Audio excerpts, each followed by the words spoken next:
Hi everybody, this is Matt. Thanks for watching and welcome back. Well, what are we going to talk about this time? The Ruger MKIII 22 long rifle pistol. Now, most of you know that these are great shooters. They're an excellent pistol. I started with the Ruger Standard back in the 1970s. However, what's one thing about the Ruger Standard and the Ruger MKII, MKIII series of pistols that a lot of people don't like? Well, it's taking them apart and cleaning them, because sometimes they can be just a bit of a bear. And these things have even thrown off, longtime gunsmiths. So let me try to ease your pain if you haven't taken one of these things apart before, and I'll show you how I do it and what works for me, and take it from there. And hopefully we can all learn something along the way. All right, let's get started. What you see here is an assortment of tools. First of all, we have the Ruger MKIII. Second of all, I've got a screwdriver in case I need to point something out to you. Then I have this handy dandy little safety pin, which you will see the purpose and the wisdom behind something this simple. I have a persuader known as a hammer. I have a larger persuader if necessary in order to get this thing apart. And then I have my trusty Phoenix flashlight so I can show you the deep and dark recesses of the Ruger. So let's just go ahead and get started. I don't have a magazine in here. I've already made sure that there's no ammunition in this MKIII whatsoever, and I'm going to go ahead, send the bolt home, and dry fire it. You hear the click. The reason for that is I want to take the tension off of the hammer and the mainspring. Now, let me show you what we're going to attack next. You see where this dimple is? This is the back of the mainspring housing, and this can cause a lot of problems for you. I'm going to take the safety pin, I'm going to come in, snag this little guy, and I'm going to go ahead and pull it out. Just like this. And there's a hammer strut in there, but we'll get into that in a minute. Now, these Rugers a lot of times are really, really tight. Notice how this pin is sticking up above the barrel. Sometimes, if you get lucky, you can pull it just out, but I'm not going to just rely on luck today. I'm going to go ahead, take a non-marring hammer,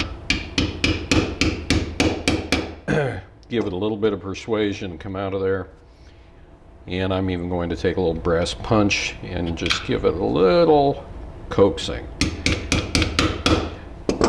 And that'll be about all I need. I'm going to work this out of here, just like so. That comes away. I need to check for my hammer strut, see that it's in an okay position, and I'm going to go ahead, point the weapon up, give it a shake. I can hear a wiggle, and then the bolt comes out. Now, why did I do that? It's because of this little guy right there. See that little strut? It's sitting on top of a cross pin. That can cause you issues. And generally what happens, especially during reassembly, is if that hammer strut gets caught underneath that cross pin. Because when that happens, that is bad. The weapon will not function. So now what do? I'm going to use another persuader. Notice I've got about 1/16 of an inch from the back of the frame to the barrel. Just going to go ahead and put this down, give it a couple of quick hits, and I'm not hitting the barrel. And that's not enough, so we'll go to a larger persuader. It falls away, and we're good to go. So we've broken it down into the essential components. We've got the barrel on there, and then we have the actual assembly. Now, this will look a little bit different, and let me just show you why. I have a Volquartsen accurizing kit in here, along with a Volquartsen trigger, and that's got the hammer. I've got a different hammer bushing in there, and it is just a beautiful trigger. Very, very nice action to it. We look here at the back, you can see the infamous hammer strut, and this is what will drive even the most seasoned gunsmiths absolutely crazy. I remember when I bought this one, the gunsmith that I bought it off of was like, oh, I hate those things. One time it took me 3 days just to get it back together. Well, it's not going to take us 3 days, folks. So here's how you do it. First of all, I'm going to have that hammer strut back down. This time, I'm going to point the barrel completely down, and you see this right here. This is the lug that's going to capture that. So I'm just going to go ahead, put them together, and push down onto the bit. That's about as far as it wants to go for me. So now back to a persuader. And that looks just about right. So main thing is, let's look right down the pipe here and verify that that hammer strut is laying across that cross pin. That's very important. And when in doubt, check it out. You can push that down just a little bit further. And let's go ahead and verify it again. There we go. We're looking good.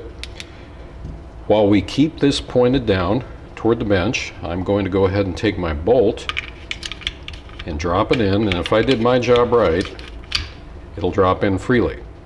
While this is still in this position, I'm going to go ahead and begin to reassemble this.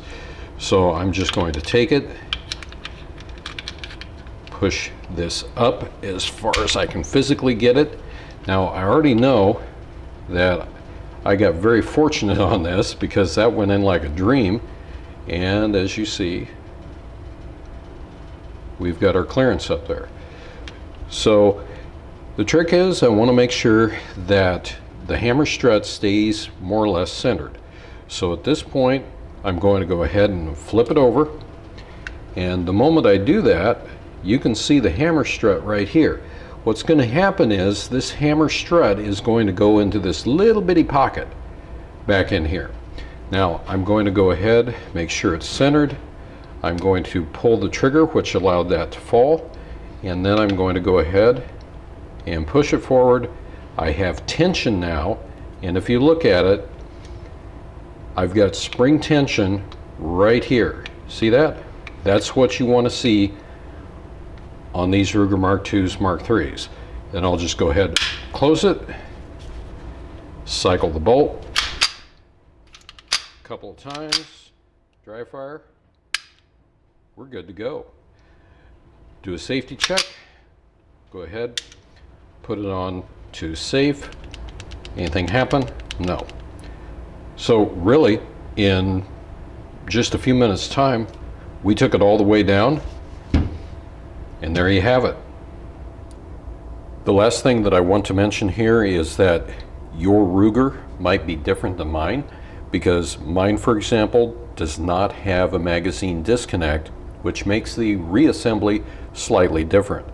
If it did have a magazine disconnect inside of it, the reassembly procedure that you just saw, especially with the mainspring housing, would involve inserting a magazine into the magazine well as you're going through that process. So read your instruction manual, and when in doubt, go to the manufacturer's website because they have some handy videos on there as well. The Ruger Mark III pistol.